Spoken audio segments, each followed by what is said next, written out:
स्वागत है बच्चों आप सभी का हमारे इस YouTube चैनल में। आज हम पढ़ने वाले हैं कक्षा 6 की गणित क्लास 6 मैथ अभ्यास 3D। आइए देखते हैं, प्रश्न नंबर 1 से स्टार्ट करेंगे। रिक्त स्थान को भरिए। यहाँ पर आपको खाली स्थान दिया गया है। रिक्त का मतलब खाली होता है, खाली स्थान को भरना है हमें। 7, 9, 11, 13 दिया है। यहाँ 7, 27 और 55 दिया है।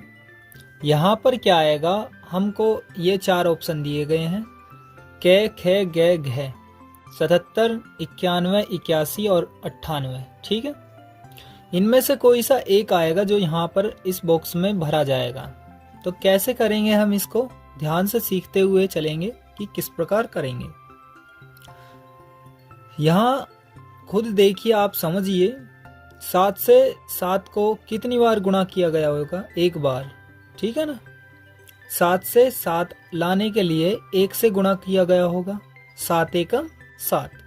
9 से 27 बनाने के लिए 3 से गुणा किया गया होगा, यानी 7 से 1 की गुणा की तब 7 आया। और हम यहाँ देखेंगे कि 9 की 3 से गुणा की तो 27 आया। 11 की अगर 5 से गुणा की गई तो 55 आया। और 13 की अगर यहाँ मैं किससे गुणा करूं कि यहाँ पर कोई संख्या आ जाए। देखिए यहाँ पर ये 1, 3, 5 और उसके बाद क्या आना चाहिए, 7। ठीक है, 1, 3, 5, 7 तो 13 सत्ते क्या होएगा, 91। यहाँ पर क्या आएगा इस खाली बॉक्स में, 91 आएगा, यानी उत्तर नंबर घ, खे, 91 इसका आंसर हो चुका है। पहले का ही इसका आंसर क्या हो चुका है, खे। दूसरे प्रश्न पर चलिए। प्रश्न नंबर 2 पर देखिए कि कैसे होगा। प्रश्न नंबर 2 में दिया गया है कि निम्नांकित के मान ज्ञात कीजिए। कै, खे, गे और घ ये सभी हल करने हैं, एक के बाद एक के बाद एक। ठीक है, कैसे करेंगे हम, ध्यान से देखते हुए चलेंगे। कै दिया गया है दूसरे का हमारे पास, तो उसको करेंगे 8 गुणा -4 और गुणा -5। ठीक है, तो कैसे समझते हैं इसको। यहां पर हमें गुणा में दिया गया है, हम इसे कैसे करेंगे ध्यान से सीखते हुए चलेंगे। यहीं पर ही ध्यान देना है आपको, अपना ध्यान कहीं भी नहीं लगाना है, सिर्फ पढ़ाई पर ध्यान हो। अब देखिए माइनस और माइनस क्या होगा, प्लस। माइनस और माइनस क्या होगा, प्लस। इन तीनों की गुणा की जाएगी, कैसे करेंगे। 8 चौक 32 होता है, गुणा 5 लिख लीजिए। 32 की जब 5 से गुणा करोगे आपका आएगा 160। 32 पंजे होता है 160। ठीक है, इसका आंसर क्या हो चुका है, 160 आंसर हो चुका है इसका। ऐसे ही हम खे को करेंगे। प्रश्न नंबर 2 का खे। प्रश्न नंबर 2 के खे में देखिए -10 3 बार गुणा में दिया गया है, -10 गुणा -10 गुणा -10। ठीक है, इसको कैसे करेंगे, देखिए यहाँ पर देख सकते हैं आप। उसके बाद अब हम इसको सॉल्व करते हैं। -3 बार दिया गया है, यानी इस माइनस से ये माइनस प्लस हो जाएगा और ये वाला माइनस बचेगा, तो माइनस बचा, इसमें से माइनस लिख लिया। 10 की 10 से गुणा करोगे 10 धाई 100। 100 की 10 से गुणा करोगे 100 धाई 1000, तो यहाँ पर आएगा 1000। ये इसका आंसर हो चुका है। अब दूसरे के गे को देखिए, खे तक हमने कर लिया है, गे को देखिए, गे क्या है, -2 गुणा 35 गुणा -5। -2 गुणा 35 गुणा -5 यही दिया है ना, देखिए। अब देखते हैं हम इसको कैसे करेंगे। माइनस और माइनस प्लस होगा, 2 पंजे 10 और 35 यहीं पर है, 35 2 पंजे 10। ठीक है, एक बार और दोहराता हूं, माइनस और माइनस प्लस हो जाएगा, 2 गुणा 5 यानी 2 पंजे 10, 35 यहीं पर है, 35 की 10 से गुणा करेंगे 350 हो जाएगा। या ऐसे कर सकते हो 35 एकम 35, पीछे 0 लगा दीजिए। 350 हो जाएगा इसका आंसर। ठीक है, उम्मीद करता हूँ समझ आ गया होगा। अब दूसरे के घ को देखते हैं। घ में क्या कहा है, -8 गुणा प्लस के 57 गुणा 0, -8 गुणा प्लस 57 और गुणा 0। पहले आप एक बात समझिए कि जिसके भी गुणा में 0 होती है वह सभी संख्याओं को 0 बना देती है। अगर यहाँ बीच में कोई प्लस का निशान ना हो, सभी जगह पर गुणा हो। ठीक है, यहाँ इससे कोई फर्क नहीं पड़ेगा, ये गुणा का निशान होना चाहिए, तब जाकर हम कोई भी संख्या हो बड़ी से बड़ी सबको 0 बना देगी ये। तो 8 की इसमें चाहे कितनी बार गुणा करो, लेकिन ये 0 है तो ये पूरी संख्या क्या बना देगा, 0। और इसके 0 के आगे माइनस प्लस नहीं आता, तो इसका आंसर हो जाएगा 0। अब चलते हैं प्रश्न नंबर 3 पर। निम्नांकित के मान ज्ञात कीजिए। क्या दिया गया है इसमें, -7 गुणा 0 गुणा 57 गुणा -57। तो इसमें दिया गया है प्रश्न नंबर 3 का क्या, 3 का क्या दिया गया है, -7 गुणा 0 गुणा 57 गुणा -57। ठीक है, मैंने कहा था कि जहां पर भी 0 आ जाए और बीच में गुणा गुणा आए, ये भी गुणा ये भी गुणा ये भी गुणा, सभी गुणा में है और बीच में 0 है या कहीं पर भी 0 हो, तो वह पूरी संख्या को क्या बना देता है, 0। तो इसका आंसर क्या हो जाएगा, 0।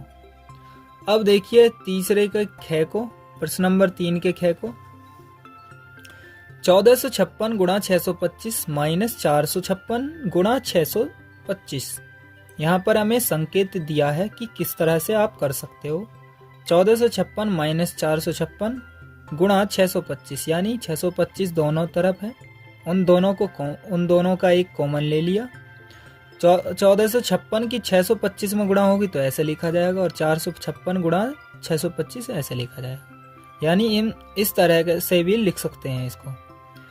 यहाँ ये गुणन वितरण है, गुणन वितरण संक्रिया है, इसको हम सरल रूप में लिख सकते हैं। फिर तो ख को देखिए, 1456 गुणा 625 -456 गुणा 625।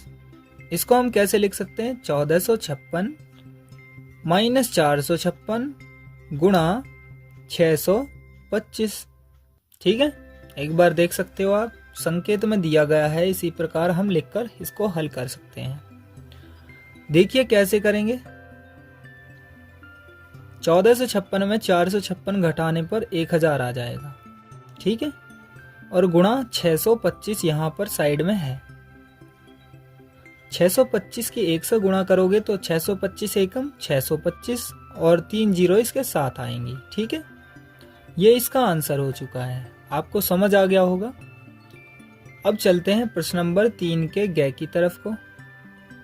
ग में देखिए क्या कहा है, -187 गुणा -54 प्लस माइनस के 187 गुणा माइनस के 46। ठीक है, इसको हम इस संकेत के द्वारा कर रहे हैं तो हम सीधा इसी को लिख लेते हैं।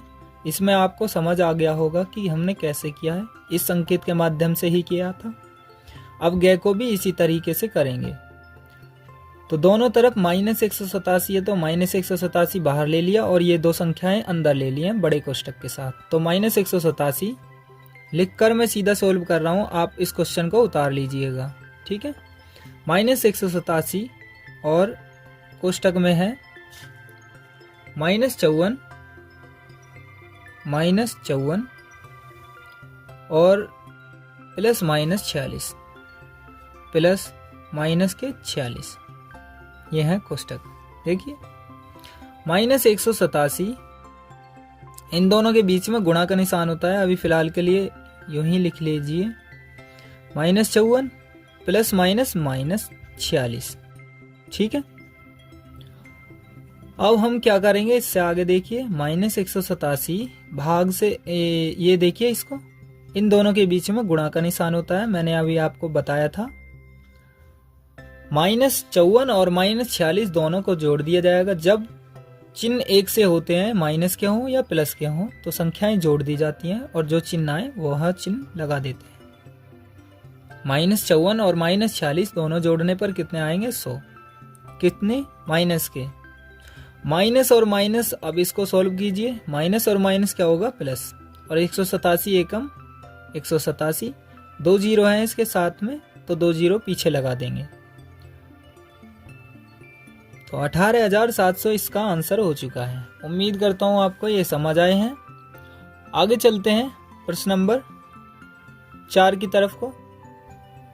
देखिए प्रश्न नंबर 4 में दिया गया है, देखिए, पंक्ति क के 2 पूर्णांकों का गुणनफल पंक्ति ख में दिए गए हैं, इन्हें मिलान कर लिखिए। मिलान करके लिखना है। तो मैं आपको सीधा सीधा भी बता सकता हूँ कि क और ख दोनों को पंक्ति के रूप में लिखना है, पंक्ति क और पंक्ति ख।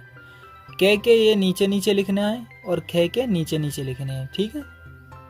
आपको मैं करके भी बताता हूँ, थोड़ा बहुत ध्यान से समझिएगा कि पंक्ति क और पंक्ति ख। देखिए पंक्ति क है, पंक्ति क और पंक्ति ख दोनों दी गई हैं। ध्यान पूर्वक सीखेंगे। प्रश्न नंबर 4 के क और ख में यानी इसी के 2 पार्ट हैं, इनको मिलान करके लिखना है। तो पहली दी गई है 3 गुणा -2 और -4 गुणा -5 और -6 गुणा 4 दिया गया है और 7 गुणा 5 दिया गया है, -8 गुणा -3 दिया गया है और 5 गुणा -3 दिया गया है, ठीक है। यहाँ पर हमें दिए गए हैं -15, 35, -6, 20 और -24 और 24। देखिए हम यहाँ पर दिखा रहे हैं आपको, पंक्ति क और ख आपको दिखती हुई नजर आ रही है कि 3 गुणा -2 इस पंक्ति में ख में और क में सोल्व करके हमें मिलान करना है। 3 दूनी कितने होते हैं? 6। किसके? माइनस के। माइनस के 6 कहाँ पर है? यहाँ। तो माइनस के 6 से मिलान करेंगे, ये मिलान हो गया, ठीक है। अब माइनस और माइनस क्या होगा? ये माइनस प्लस हो जाएगा, 4 पंजे 20। तो प्लस के 20 किधर है? ये रहे प्लस के 20। तो इसके साथ मिलान करोगे आप, ये रहा, ठीक है। अब इसके बाद देखिए क्या होगा। माइनस है, 6 चौक 24, माइनस के 24 किधर है? ये रहा माइनस का 24, 6 चौक 24 काहे के? माइनस के। तो माइनस के 24 के साथ मिलान करोगे, ठीक है। अब उसके बाद माइनस और माइनस प्लस होगा, 8 तिया 24।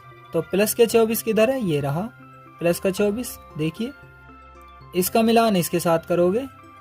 अब एक रह चुका है, आप सीधा भी लगा सकते हो या फिर आप माइनस का ये है 5 तिया 15, तो माइनस के 15 सीधा भी दिख रहा है और ये बचा हुआ भी तब भी सीधा दिख रहा है। ये माइनस का 15 हो चुका है। उम्मीद करता हूँ आपको ये समझ आ गया होगा। आगे चलते हैं प्रश्न नंबर 5 की तरफ को। प्रश्न नंबर 5 में कहा गया है, उन पूर्णांक को ज्ञात कीजिए जिसका -1 से गुणनफल है। पूर्णांक वो कौन से होंगे? तो कौन से हो सकते हैं? देखिए प्रश्न नंबर 5 में 5 के क को देखिए कि -37 है और ये -37 बना किससे है कि -1 का गुणनफल क्या होगा जो -37 बन चुका है। एक बार फिर से समझिए, उस पूर्णांक को ज्ञात कीजिए। पूर्णांक वो होते हैं जो माइनस भी हो चाहे प्लस हो या जीरो भी हो, तो पूर्णांक में सभी आते हैं। उन्हें ज्ञात कीजिए, उस पूर्णांक को ज्ञात कीजिए जिसका -1 से गुणनफल है। तो -37 वाले को कैसे करेंगे? -37 कैसे बना है? -1 का गुणनफल। देखिए -1 से गुणनफल कौन सा है? अगर मैं 37 की गुणा -1 से कर दूं तो माइनस के 37 आएगा, ठीक है। 37 की गुणा -1 से करूं तो -37, तो ये पूर्णांक कौन सा होगा? 37, ठीक है। आपको समझ आ गया? कि 37 है वह पूर्णांक, 37 आंसर आ जाएगा इसका। ख को देखिए इसी का ही, 5वें का ख, मैं 5वें का ख डाल देता हूँ यहाँ पर। तो 5वें के ख में कहा गया 49, तो 49 बनाना है इस बार। क्या -1 का गुणनफल क्या होना चाहिए? अगर मैं यहाँ 49 लिखूं तो 49 एकम 49 हो जाएगा, लेकिन हमें तो प्लस में चाहिए 49, तो माइनस का 49 लेना होगा। तो कह सकते हैं ना -1 का गुणनफल -49 होगा, तो वह पूर्णांक क्या हो जाएगा? -49। यह आंसर हो चुका है 5वें के ख का, आपको दिख रहा होगा। अब 5वें का ग को देखिए, ग कैसे होगा? 0 -1 से गुणनफल कौन सा है जो 0 बनेगा? 0 कौन बन सकता है? -1 से गुणनफल यानी गुणा में होगा, क्या होगा? 0। 0 की 1 से गुणा होगी, 0 ही रहेगा, और माइनस प्लस 0 के आगे नहीं लगते हैं। ठीक है, तो उम्मीद करता हूँ यह भी समझ आ गया होगा। आपको कहीं पर भी वीडियो अच्छी लगे तो आप इस वीडियो को लाइक ज़रूर कीजिए और अपने दोस्तों तक शेयर करें, ताकि वह भी अच्छे से मैथ्स को पढ़ सकें, और उनकी भी हेल्प कर दीजिए इस वीडियो को शेयर करके। आगे बढ़ते हैं हम। प्रश्न नंबर 6 में देखिए, प्रश्न नंबर 6 आपको दिख रहा होगा, मैं दिखा रहा हूँ। उत्तर के 4 विकल्पों में से सही उत्तर बताइए। ये 4 हैं, ये 4 उत्तर दिए गए हैं, उनमें से कोई सा एक सही है। क दिया गया है, ख दिया गया है, ग दिया गया, घ और दिया गया। 6 में 4 दिए गए हैं, चारों के हमें क्वेश्चन के आंसर बताने हैं। हर एक में 4 विकल्प हैं, एक क्वेश्चन के 4 विकल्प, ऐसे ही चारों क्वेश्चनों के 4-4 विकल्प दिए गए हैं। तो दिया है कि 3 + 2 × 7 का मान है, तो इन चारों में से क्या हो सकता है?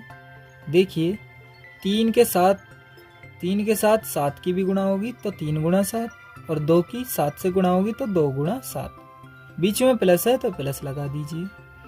तो क्या कह सकता हूं मैं कि इसका मान यह होगा, 3 × 7 प्लस 2 के साथ करोगे तो 2 × 7। इसमें देखिए 3 की 6 के साथ गुणा करूंगा 3 × 6, माइनस है माइनस, 2 की 6 के साथ गुणा करूंगा 2 × 6। तो मैं यहाँ पर लिखता हुआ चल रहा हूँ, बताता हूँ आपको कैसे लिखोगे। प्रश्न नंबर 6 में देखिए 6 के क को, तो क्या लिखोगे? 3 × 2 और × 7। ठीक है, यहाँ पर प्लस है, सॉरी यहाँ पर प्लस है, तो आप प्लस लिख लीजिए। तो 3 के साथ 7 की गुणा होगी, प्लस 2 के साथ 7 की गुणा होगी, तो यह कौन सा विकल्प है इसमें? तीसरा। तो यहाँ पर भी हम तीसरा ही लिख देंगे। ठीक है, तीसरा विकल्प लिख दिया हमने। ऐसे ही ख को देखिए, 6 के ख को, तो 6 का ख कहा है 3 - 2 × 6, तो 3 की 6 से गुणा करोगे 3 × 6, माइनस दिया गया है, 2 के साथ 6 की गुणा करोगे 2 × 6। तो ये विकल्प कौन सा है? इसमें पहला विकल्प दिया गया है, छठे के ख का पहला विकल्प, ये इसका आंसर हो चुका है। ठीक है, अब देखिए इसको, ख के ही ग को, ग में कहा गया है -8 × -5, ये 4 विकल्प दिए गए हैं, इनमें से कोई सा एक आंसर है। तो लिख लेता हूं मैं इसको, -8 × -5, माइनस और माइनस प्लस होगा, 8 पंजे कितने होगा? 40, तो मैं 40 लिख लेता हूँ, 40 आंसर। विकल्प भी देखना जरूरी है। देखिए इसमें कौन सा है? ये रहा 40, ये दूसरे नंबर पे है, तो आप भी यहाँ पर टिक करेंगे नंबर 2, ये आपका आंसर हो चुका है। अब घ को देखिए, घ को भी मैं बता देता हूँ। बोल रहा है 3 ऋणात्मक पूर्णांकों के गुणनफल में से 3 ऋणात्मक पूर्णांकों के गुणनफल में एक धनात्मक पूर्णांक से गुणा करने पर गुणनफल का चिन्ह है, इनमें से कोई सा एक होगा। तो पहले एक कंडीशन को समझिए, क्या कहा है इसने, क्या कह रहा है ये, तो देखते हैं क्या कह रहा है कि 3 ऋणात्मक पूछ रहा है, पहले तो ऋणात्मक होने चाहिए। 3 ऋणात्मक पूर्णांक ले लिए हैं, ले लिए हमने साथ में, और इसके बाद बोल रहा है कि हमें एक धनात्मक पूर्णांक से गुणा करने पर गुणनफल का चिन्ह क्या होगा। 3 तो ऋणात्मक, 1 धनात्मक, ठीक है। धनात्मक मतलब प्लस और ऋणात्मक मतलब माइनस। माइनस माइनस माइनस, तो माइनस और माइनस प्लस हो जाएगा, ये वाला माइनस बचेगा। 5 दूनी 10, 10 यहाँ तक होगा, गुणा का निशान, 3 चौक 12। अब यहाँ क्या होगा, 10 की 12 से गुणा करोगे, 12 धाई 120, काय के माइनस के, तो ये माइनस का ही चिन्ह है ना। ये तो चिन्ह ही तो बूझ रहा है, चिन्ह किसका, माइनस का। माइनस को क्या कहते हैं, ऋणात्मक। क्या कहते हैं, ऋणात्मक। तो ऋणात्मक इसमें कौन सा ऑप्शन है, तीसरा। तो आप क्या लिखेंगे, नंबर 3, चिन्ह कौन सा है, ऋणात्मक। ये इसका आंसर हो चुका है। उम्मीद करता हूँ यहाँ तक आपके समझ में आ रहा होगा। अब यहाँ से आगे हम सत्य असत्य बताएंगे। 7वें क्वेश्चन की तरफ देखिए, निम्नलिखित में सत्य तथा असत्य बताइए। पहले को देखिए, 5 ऋणात्मक पूर्णांकों का सतत गुणनफल धनात्मक है। तो 5 ऋणात्मक पूर्णांक है, उनका गुणनफल क्या होगा, धनात्मक नहीं होगा। यह बात गलत है। कैसे, समझिए कि 7वें के पहले को दिया गया है कि 5 ऋणात्मक पूर्णांकों का गुणनफल, सतत गुणनफल, ठीक है। देखिए 5 हमने माइनस के ले लिए हैं, माइनस के यानी ऋणात्मक, तो हम यहाँ माइनस के ले रहे हैं, 5 ले लिए हैं। तो ये माइनस माइनस प्लस हो जाएगा, ये माइनस और माइनस प्लस हो जाएगा, ये वाला माइनस फिर भी बचेगा। तो यहाँ क्या आना चाहिए, माइनस की संख्या आएगी गुणा करने पर। इस माइनस से माइनस कट गया यानी प्लस बन जाएगा, ये माइनस से ये वाला माइनस प्लस बन जाएगा, ये वाला बचा एक अकेला, तो ये यहाँ पर आएगा और गुणा करके गुणा की संख्या यहाँ पर लिख दी जाएगी। लेकिन हमें सिर्फ चिन्ह माइनस वाले से मतलब है, तो माइनस वाला चिन्ह ही आएगा और यहाँ पर कह रहा है धनात्मक आएगा। तो ये बात गलत है ना इसकी। तो आप लिखोगे यहाँ पर कि 7वें का पहला असत्य है, ठीक है ना, असत्य आंसर। आपको समझाते हुए चल रहा हूं मैं। अब देखिए दूसरे को, 7वें का ही दूसरा। तो 7वें के दूसरे में कहा गया है 2 ऋणात्मक पूर्णांकों का गुणनफल धनात्मक है। 2 ऋणात्मक पूर्णांक कौन कौन से, मान लो कोई से भी मान लो, जो तुम्हारा मन करे। ऋणात्मक ही है ना दोनों। पूर्णांक की जगह पे यहाँ संख्या कुछ भी लिख लीजिए, 7 हो, 20 हो, 30 हो, पर माइनस के लिखने हैं क्योंकि ऋणात्मक 2 वाले कहा गया है कि 2 ऋणात्मक पूर्णांकों का गुणनफल। गुणनफल का मतलब गुणा क्या होता है, धनात्मक होता है। ये कह रहा है कि धनात्मक है। तो कैसे होगा, 6 की 5 से गुणा करेंगे तो 30 हो जाएगा और माइनस हो जाएगा प्लस, तो धनात्मक ही आया ना, धनात्मक। तो ये बात क्या कहा है इसने, सही कहा है इसको, तो बात कहेंगे हम सत्य है। अब देखिए तीसरे को, 7वें के तीसरे को कहा है इसने 2 पूर्णांकों में यदि केवल एक ऋणात्मक है तो उनका गुणनफल ऋणात्मक होता है। 2 पूर्णांक है, उनमें से एक तो ऋणात्मक है और दूसरा धनात्मक, जो कि जब बचेगा दूसरा तो ऋणात्मक के बाद धनात्मक ही बचेगा। 2 पूर्णांक है, एक ये, ठीक है। एक तो ऋणात्मक है, दूसरा धनात्मक ही होगा जब बचा है तो। अब देखिए इन दोनों का गुणनफल क्या होगा, ऋणात्मक होता है। इसने कहा है ऋणात्मक होता है, हम देखते हैं कैसे होगा या क्या हो सकता है। कि 6 के 4 के साथ गुणा करेंगे 24 होगा, माइनस के 24 क्योंकि 1 है, माइनस के 24 बचेगा, तो ऋणात्मक ही हुआ ना, माइनस यानी ऋणात्मक। तो ऋणात्मक इसने बात कही है जो कि सत्य है, बात सही कही है इसने, ठीक है। तो 7वें के तीसरे को भी आप समझ गए होंगे कि 2 पूर्णांकों में यदि केवल एक ऋणात्मक है और दूसरा धनात्मक तो उनका गुणनफल ऋणात्मक होता है, ठीक है। -17 क्या विपरीत +17 है, बिल्कुल सही बात कह रहा है कि ये -17 का विपरीत क्या है, +17 विपरीत है। तो ये बात भी इसने सत्य कही है। -17 का उल्टा, विपरीत का मतलब है उल्टा, विपरीत बोलूं कि +17 का विपरीत -17, -17 का विपरीत +17, ठीक है। तो बता देंगे आप कि विपरीत का मतलब क्या होता है, उल्टा। क्या होता है, उल्टा। उल्टा होता है, ध्यान रखना। अब आगे बढ़िए 5वें को, 7वें के 5वें की तरफ को। किसी पूर्णांक का विपरीत ज्ञात करने के लिए उसमें शून्य से गुणा करते हैं? नहीं। तो कहेंगे यह बात इसने गलत कही है। क्यों? अगर मैं किसी भी पूर्णांक में 0 से गुणा कर दूं तो वह संख्या 0 हो जाएगी, और यह कह रहा है कि ऋणात्मक, यानी किसी का विपरीत ज्ञात करने के लिए, यानी उनका उल्टा ज्ञात करने के लिए क्या हम शून्य से गुणा करते हैं? नहीं करेंगे, क्योंकि वो 0 बना देगा, उल्टा थोड़ी नहीं बताएगा। अब देखिए इसको, छठे को, 7वें के छठे को। 1 से किसी पूर्णांक में गुणा करने पर गुणनफल वही पूर्णांक होता है। बिल्कुल सही बात कह रहा है। कैसे? कि 6 मान लो या 5 मान लो, उसमें अगर 1 से गुणा करेंगे तो वही पूर्णांक बचेगा, यानी 5 का 5 ही रहेगा। 5 एकम 5, कोई सी भी ले लीजिए, 7 एकम 7। 1 से गुणा करने पर वही पूर्णांक रहेगा, 7 एकम 7। 9 मान लीजिए, तो 9 के साथ 1 की गुणा करेंगे, 9 एकम 9, तो पूर्णांक तो वही रहेगा। तो बात इसकी कही है। छठी जो है 7वें का छठा, उसमें कहा है इसने सही बात, तो इसको लिखेंगे 7वें को छठे को सत्य। आपको कहीं पर भी यह वीडियो अच्छी लगी हो तो इस वीडियो को लाइक करें, अपने दोस्तों तक शेयर करें, और इस चैनल पर नए हो तो चैनल को सब्सक्राइब करें। मिलते हैं किसी नेक्स्ट वीडियो में, तब तक के लिए बाय बाय, टेक केयर। मिलते हैं जल्द ही।